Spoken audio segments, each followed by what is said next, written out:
I'm Rebecca Weber. We're here at the People's Convention live, and right now I'm joined by a wonderful woman, January Littlejohn. January, it's wonderful to have you here. Thank you so much for having me.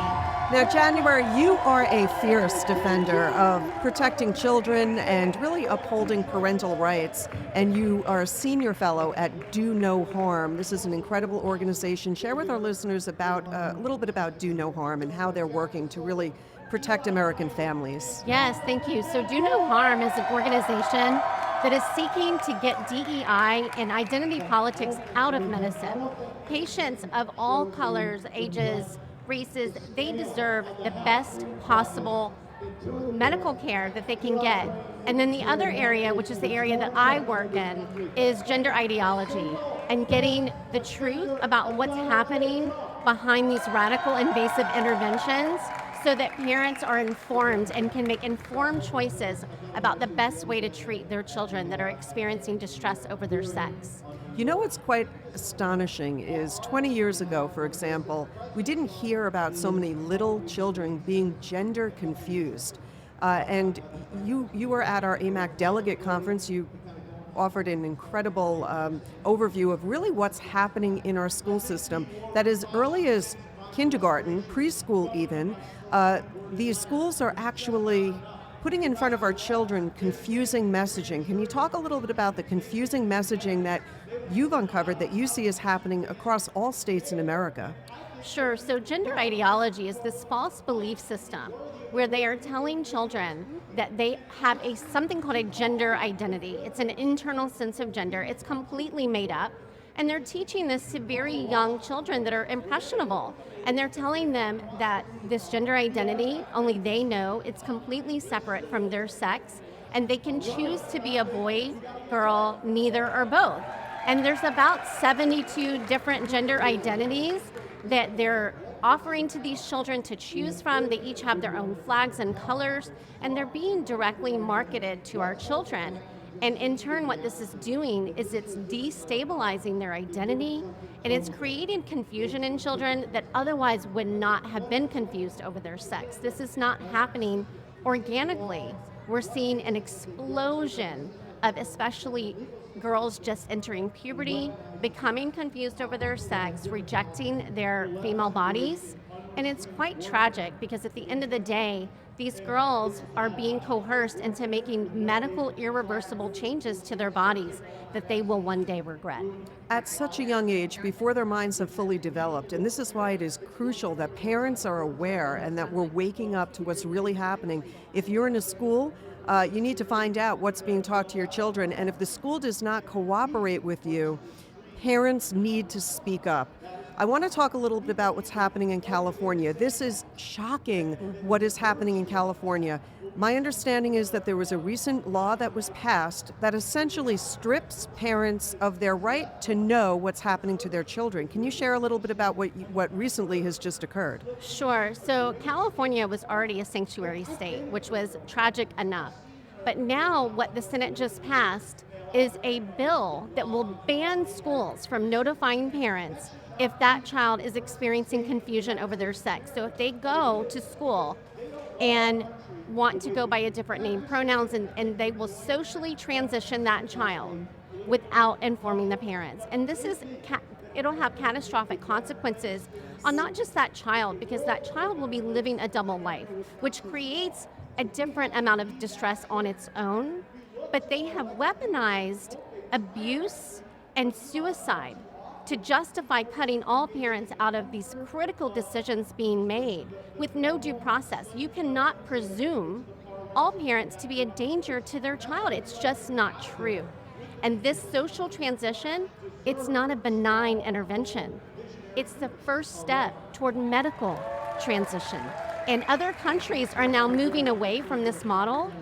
And it's so important that people need to be asking, why is America still going this route when the evidence is showing this is having very harmful impacts on our children? Yeah, and folks need to understand that there is something bigger and greater afoot here when the people who purport to know more than you know about your children and then hide the truth about an emotional struggle that your child is going through is pure evil. It's pure evil, and it truly rips away at the heart of the family. The family is an incubator for freedom. Yes. And so we have to understand that there's something bigger here, Yes. outside forces, other governments.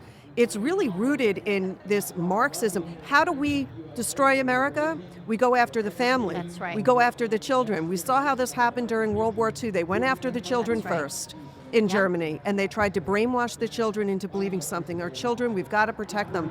And this is where it really gets at my heart, and I think everybody listening would agree. We have an administration that has taken Title IX, which is put in place to protect women, to protect women's sports, and they are essentially redefining the language in Title IX. Tell us a little bit about what Joe Biden and his administration has done without approval from Congress. That's right. That's exactly right. It's unconstitutional.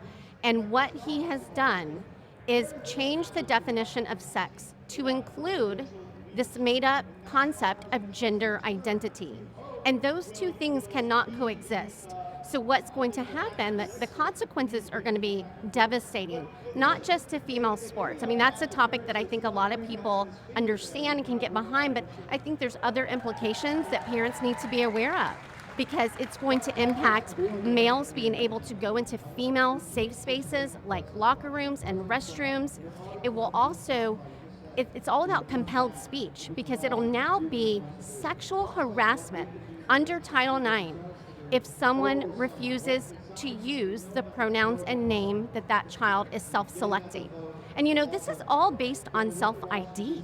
Yes. These children, there's no test to determine if someone is born in the wrong body. There is no science to back that claim.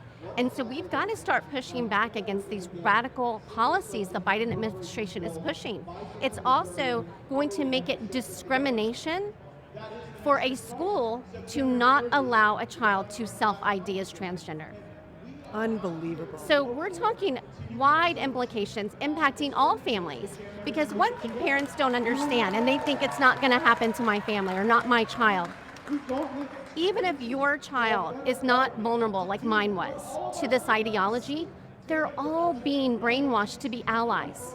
Yes. They're being taught that this is the only way to be kind, which is to lie to those people that we love. And that is not kind. And what they're doing is they're solidifying that false identity, which often, Rebecca, is self-hate.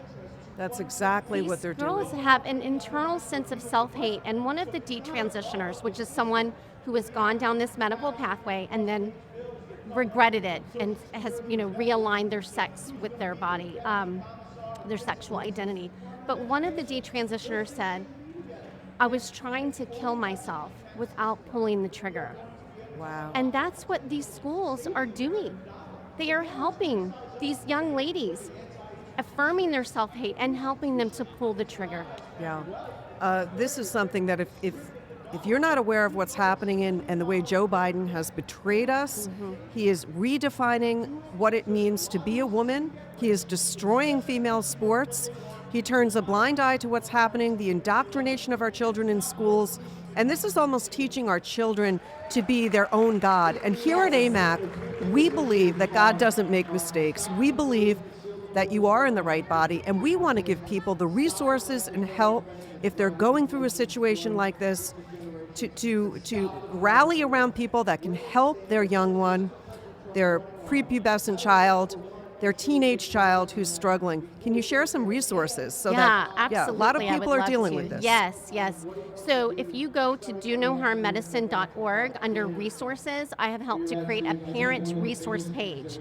Now these are secular resources. If you're looking for Christian resources, I co-authored a guide called the Church Transgender Response Guide, and you can download a digital copy or order a hard copy at childparentrights.org. But there are many Christian organizations that are helping families focus on the family. Another one is the Person and Identity Project, which is a Catholic resource. It's phenomenal. And these are strong, biblically based resources. The Colson Center has another project called Identity Project. But, thankfully, when this happened to my family in 2020, there was not a lot out there. And parents felt very alone and desperate and isolated. Now we have a lot more resources in 2024. Amen. And I am helping families connect with these resources and walk their children, parent their children through this confusion. Because at the end of the day, sex is binary. That's It right. cannot change. And that is just a fact. And we need to be teaching our children the truth at age-appropriate ways at all ages of their lifetime so that we can combat the lies that they are seeing and hearing in our culture. That's exactly right. We've got to stop the butchering of our children. We've got to stop the mental manipulation that's occurring. We've got to empower parents. And I think we can do that if together we just raise awareness. So again, the church Transgender Response Guide, Church Transgender Response Guide. Visit Do No Harm. Follow January Littlejohn. She has got an incredible story. January, as always, it's so great to have you here with me, and I look forward to having you back again because this is something that we could talk for hours and Yes. hours about. Thank Yes. God we are beginning to see more people speak out on the topic. We appreciate your fearless courage and really fighting for children. Well, thank you for AMAC and what you all are doing. It's so incredibly important, and I really appreciate being here. Excellent. We'll be right back, folks, with some more great interviews coming right up. January, thank you. Thank This has you. been wonderful. Yes, good to Yeah. see you. Terrific.